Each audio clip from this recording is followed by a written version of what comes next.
दोस्तों anthem bioscience का IPO एक ऐसा आईपीओ जिसको QIB की तरफ से आखिरी दिन काफी जबरदस्त रिस्पांस मिला हुआ था। यानी QIB की तरफ से इस आईपीओ को लगभग 192 टाइम्स के आसपास तक सब्सक्राइब किया गया था।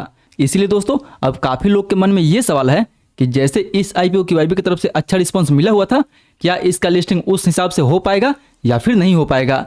यानी बेसिकली इस आईपीओ में हमारा लिस्टिंग डे स्ट्रेटजी क्या होनी चाहिए, क्या हमें इस आईपीओ को सेल करनी चाहिए या फिर लॉन्ग टर्म के लिए होल्ड करके रखनी चाहिए। तो दोस्तों अगर सेम कंफ्यूजन आपके मन में भी है तो ये वीडियो बिल्कुल आपके लिए है, क्योंकि इस वीडियो में हम लोग इस कंपनी कुछ strength factor and risk factor को देखते हुए बात करेंगे कि इस आईपीओ को आपको सेल करनी चाहिए या फिर होल्ड करनी चाहिए। सो हाँ दोस्तों, ये वीडियो थोड़ी सी लंबी हो सकती है, बट अगर आपने इस वीडियो को अंत तक देख लिया तो ये गारंटी है कि आपको कहीं और जाने की जरूरत नहीं पड़ेगा।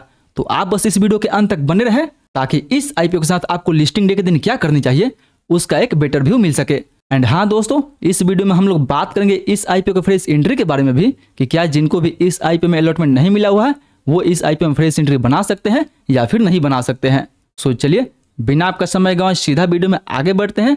लेकिन उससे पहले दोस्तों, अगर आप इस चैनल पर नए हैं तो कृपया इस चैनल सब्सक्राइब कर वीडियो को एक लाइक जरूर दीजिए। फिर चलिए वीडियो में आगे बढ़ते हैं और सबसे पहले बात कर लेते हैं इस आईपीओ के लेटेस्ट जीएमपी के बारे में। तो दोस्तों अगर बात करें इसके लेटेस्ट जीएमपी के बारे में तो फिलहाल इसके ग्रे मार्केट में लगभग 25 से 30% के आसपास डिमांड बना हुआ है। यानी अगर 30% के हिसाब से भी देखा जाए तो पर शेयर पे आपको 170 से 71 रुपए का प्रॉफिट देखने को मिल सकता है। 26 शेयर का अलॉट है, उस हिसाब से देखा जाए तो लगभग आपको 4400 से लेकर 4500 के आसपास तक प्रॉफिट देखने को मिल सकता है। मतलब कि दोस्तों इस आईपीओ का प्राइसमेंट जो रखा गया था वो 540 रुपए से लेकर 570 रुपए के बीच में रखा गया था। एंड अगर इसका लिस्टिंग 25 से 30% के जीएमपी पे होता है तो मे भी इसका जो लिस्टिंग प्राइस होगा ना वो 720 रुपए से लेकर 750 रुपए तक हो सकता है। यानी अगर 570 रुपए के प्राइस बैंड के साथ ये 750 रुपए पे लिस्ट होता है तो दोस्तों इस आईपीओ का हम लिस्टिंग काफी अच्छा खासा बोल सकते हैं। बट दोस्तों जरूरी नहीं है कि इसका लिस्टिंग आपको 25 से 30% के बीच में ही देखने को मिलेगा। हालांकि जीएमपी एक टेंटेटिव गेन होता है जो मार्केट को देखते हुए कभी भी ऊपर नीचे हो सकता है। सो मे भी इसका लिस्टिंग आपको 30% के ऊपर भी देखने को मिल सकता है या फिर 25% के नीचे भी देखने को मिल सकता है। जैसा मार्केट होगा, मार्केट के कंडीशन के हिसाब से इसका लिस्टिंग वैसे हमें देखने को मिल जाएगा। लेकिन दोस्तों इसका लिस्टिंग जहां भी हो, जैसे भी हो, हमें उसके लिए फुल प्रिपेयर रहना चाहिए एंड एक बेटर लिस्टिंग डे स्ट्रेटजी बना के पहले से रखनी चाहिए। तो चलिए अब हम बात कर लेते हैं कि इस आईपीओ में आपको लिस्टिंग डे के दिन कैसी स्ट्रेटजी बनानी चाहिए। तो दोस्तों यहाँ पे हम लोग सबसे पहले बात करेंगे कि ये जो आईपीओ है वो लॉन्ग टर्म में कैसा रहने वाला है, ताकि जिनको भी अलॉटमेंट मिला हुआ है वो भी समझ सके एंड जिनको अलॉटमेंट नहीं मिला हुआ है वो भी समझ सके कि उन्हें इस आईपीओ में फ्रेश एंट्री बनानी है या फिर नहीं बनानी है। तो दोस्तों इस आईपीओ में लॉन्ग टर्म या फिर फ्रेश एंट्री के लिए हम सबसे पहले बात करेंगे इस कंपनी कुछ स्ट्रेंथ फैक्टर के बारे में एंड कुछ रिस्क फैक्टर के बारे में, ताकि आपको पता लग सके कि ओवरऑल ये जो कंपनी है वो कैसी कंपनी है। तो अगर सबसे पहले स्ट्रेंथ फैक्टर के बारे में बात करें तो कंपनी की जो फाइनेंशियल ट्रैक रिकॉर्ड है वो दोस्तों काफी स्ट्रॉन्ग है। यानी FY25 में कंपनी की जो रेवेन्यू ग्रोथ है वो लगभग 30% के आसपास है, EBITDA मार्जिन लगभग 36% के आसपास है एंड ROE लगभग आपको 20% के आसपास देखने को मिल जाएगा, जो इंडस्ट्री पीर में सबसे अच्छा है। वहीं ये company CRDMO service end to end देने के लिए जानी जाती है। यानी एंथम बायोसाइंस इंडिया का एक लीडिंग CRDMO कंपनी है जो स्मॉल मॉलिक्यूल प्लस बायोलॉजिक दोनों के लिए डिस्कवरी से लेकर मैन्युफैक्चरिंग तक end to end service provide करती है। वहीं ये जो कंपनी है वो काफी हाई एडवांस टेक्नोलॉजी पे काम करती है। ये company RNA, ADC and peptide जैसे एडवांस थेरेप्यूटिक प्लेटफॉर्म में एक्सपर्ट है एंड इस कंपनी के पास रिसर्च एंड डेवलपमेंट का जो टीम है वो भी काफी एक्सपीरियंस है। देखा जाए तो फिलहाल इस कंपनी के पास लगभग 1000 से ज्यादा साइंटिस्ट भी है। वहीं इंडिया में सबसे बड़ा जो फर्मेंटेशन कैपेसिटी है वो एंथम के पास है, जो लगभग 142 किलोलीटर के आसपास है, जो मिड FY26 तक उम्मीद है कि कंपनी इसको 182 किलोलीटर के आसपास तक लेके जाएगी। यानी ये जो कंपनी है वो अपने फर्मेंटेशन कैपेसिटी को और ज़्यादा एक्सपेंड करने वाली है। वहीं बात करें तो एंथम के पास लगभग 550 के आसपास क्लाइंट बेस है, जो पूरे 44 से ज़्यादा देशों में फैला हुआ है, जिससे लॉन्ग टर्म ऑर्डर विजिबिलिटी बना रहता है। मतलब दोस्तों देखा जाए तो इस कंपनी का ग्लोबल मार्केट में काफ़ी अच्छा खासा प्रेजेंस है। इसीलिए अगर आप इस कंपनी का रेवेन्यू देखते हैं तो FY25 में इसका 55% जो रेवेन्यू था वो यूरोप से आया हुआ था, 26% रेवेन्यू अमेरिका से आया हुआ था एंड इंडिया से जो इसका रेवेन्यू था वो मात्र 17% के आसपास है। यानी ओवरऑल इस कंपनी का 80% से ज़्यादा का जो रेवेन्यू है वो फॉरेन कंट्री से आपको देखने को मिल जाता है। यानी इस कंपनी जो प्रेजेंस है वो ग्लोबल मार्केट में काफ़ी अच्छा खासा बना हुआ है। वहीं अब अगर इसके स्ट्रेंथ की तुलना में बात करें इस कंपनी के रिस्क के बारे में तो ये जो कंपनी है अपने टॉप 5 क्लाइंट पे बहुत ही ज़्यादा निर्भर है, क्योंकि देखा जाए तो इस कंपनी का टॉप 5 क्लाइंट के साथ लगभग 70% से ज़्यादा का रेवेन्यू शेयर होता है। यानी 70% से ज़्यादा जो रेवेन्यू है वो केवल 5 क्लाइंट से ही आता है। तो अगर ये कंपनी इनमें से एक भी क्लाइंट को लूज करती है तो उसका सीधा जो इम्पैक्ट है कंपनी के बिजनेस पे देखने को मिल जाएगा। वहीं FY25 में इस कंपनी जो 48% जो मटेरियल इंपोर्ट हुआ था वो मेनली दोस्तों चाइना से हुआ था। एंड चाइना के साथ अपना क्या रिलेशन है वो आपको तो अच्छे से पता ही होगा। यानी जो भी ये कंपनी API यूज करती है उसके लिए ये जो कंपनी है वो मेनली चाइना पे डिपेंडेंट है। वहीं ये कंपनी जो भी IPO लेके आ रही है वो पूरा का पूरा ऑफर पर सेल रहने वाला है, जिसको आप एक रिस्क के तौर पे देख सकते हैं। यानी इस IPO से कंपनी जो भी फंड रेज करेगी वो सारा का सारा जो पैसा है वो कंपनी के प्रमोटर के पास जाने वाला है, जिससे कि इस कंपनी को कोई भी बेनिफिट नहीं होने वाला है।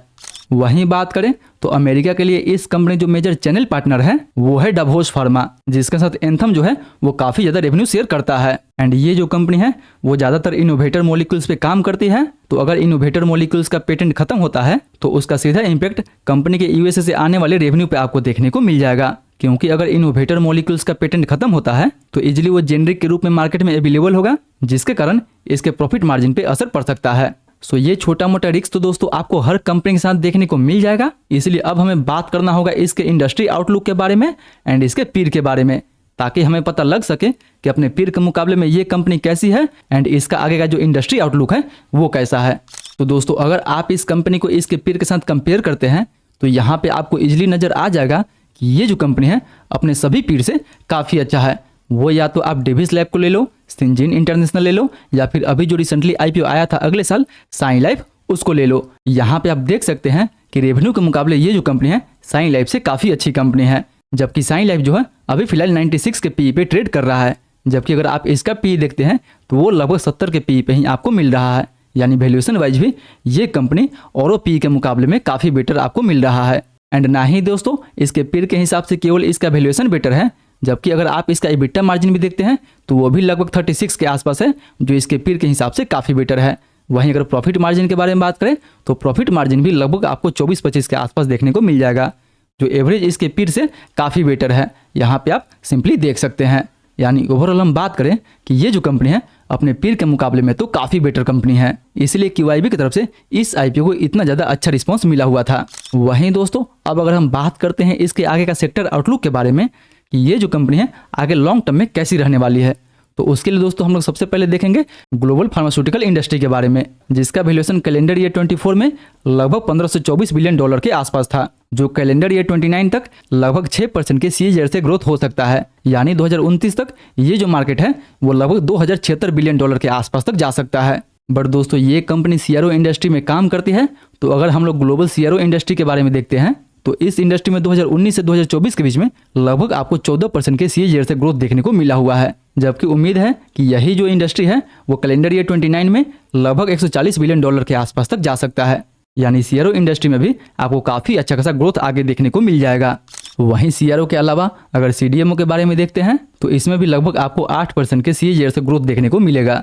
यानी ये जो कंपनी है जिस सेक्टर में काम करती है उस सेक्टर में आपको ग्लोबल मार्केट में काफ़ी अच्छा खासा ग्रोथ देखने को मिल जाएगा। बट बात दोस्तों अगर करें इंडियन मार्केट के बारे में तो यहाँ पे आप देख ही सकते हैं कि 2024 तक इंडिया का जो CRO मार्केट था वो केवल $2 बिलियन के आसपास था, जबकि उम्मीद है कि 2029 तक ये जो मार्केट हो जाएगा लगभग $4 बिलियन के आसपास तक जा सकता है, जो 5 साल में ही आपको डबल होते हुए नजर आएगा। यानी ओवरऑल दोस्तों ये कंपनी जिस सेक्टर में काम करती है, जिस इंडस्ट्री में काम करती है, उसमें आगे जो ग्रोथ है वो काफ़ी अच्छा है। सो अब अगर इन सारे फैक्टर को देखते हुए बात करें कि क्या हमें इस IPO में फ्रेश एंट्री लेनी चाहिए या फिर नहीं लेनी चाहिए, एंड अगर फ्रेश एंट्री लेनी चाहिए तो लॉन्ग टर्म का व्यू लेके हमें इस IPO में फ्रेश एंट्री लेनी चाहिए या फिर शॉर्ट टर्म के लिए हमें इस IPO में फ्रेश एंट्री लेनी चाहिए। तो दोस्तों अगर सबसे पहले बात करें लॉन्ग टर्म के बारे में तो नो डाउट ये जो कंपनी है वो लॉन्ग टर्म में काफ़ी अच्छा खासा कर सकती है। बट अगर बात करें शॉर्ट टर्म के बारे में तो दोस्तों ये जो कंपनी है अपना IPO 70 के PE पे लेके आ रही है, जबकि अगर आप इसका पीर का P रेशियो देखते हैं तो वो लगभग इससे ज़्यादा ही है। सो अगर ये 750 रुपये के आसपास लिस्ट होता है तो इसका जो P रेशियो हो जाएगा वो 92 का हो जाएगा। बट स्टिल देखा जाए तो कुछ इसके पीर ग्रुप में ऐसी कंपनी है जो 100 PE के ऊपर भी ट्रेड कर रही है। सो अगर यहाँ से हम इसको 100 PE के आसपास भी देखते हैं तो भी ये लगभग नियर टर्म में 800 के आसपास तक जा सकता है। यानी उन सारे पीर से ये जो कंपनी है काफ़ी अच्छी कंपनी है, इसलिए अगर ये नियर टर्म में 100 के PE पे भी जाता है तो लगभग इसमें हमें 800 का लेवल देखने को मिल जाएगा। हालांकि दोस्तों 100 के पी पे ये काफ़ी महंगा हो जाएगा, बट स्टिल अगर वहाँ पे जाता है तो नियर टर्म में ये 800 के आसपास तक जा सकता है। बट दोस्तों ये 100 के पी पे जाएगा या फिर नहीं जाएगा, टोटल डिपेंड करेगा मार्केट कंडीशन पे, क्योंकि फिलहाल देखा जाए तो मार्केट में हमें ओवरऑल गिरावट ही देखने को मिल रहा है। बट हालांकि इस आईपीओ को QYB की तरफ से काफ़ी अच्छा खासा रिस्पॉन्स मिला हुआ था, तो उम्मीद है कि इस आईपीओ का लिस्टिंग भी अच्छा हो सके एंड लिस्टिंग के बाद भी इसमें हमें काफ़ी अच्छा खासा तेजी देखने को मिल सके। सो जो भी आप डिसीजन ले, अपना रिस्क अपना एनालिसिस लगाने के बाद ही ले। वहीं दोस्तों अब हम बात करें उनके लिए कि जिनको भी इस आईपीओ का अलर्ट मिला हुआ है उन्हें क्या करना चाहिए। उन्हें ये आईपीओ को होल्ड करनी चाहिए या फिर सेल कर देनी चाहिए।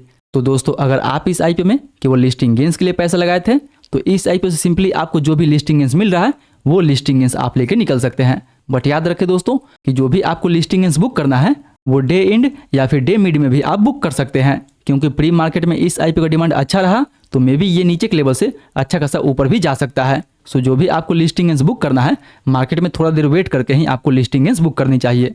बट अगर दोस्तों आप इस आईपीओ को लॉन्ग टर्म के लिए होल्ड करना चाहते हैं, तो जी हाँ, ये आईपीओ लॉन्ग टर्म के लिए काफ़ी अच्छा है। आप चाहे तो इस आईपीओ को लॉन्ग टर्म के लिए होल्ड भी कर सकते हैं।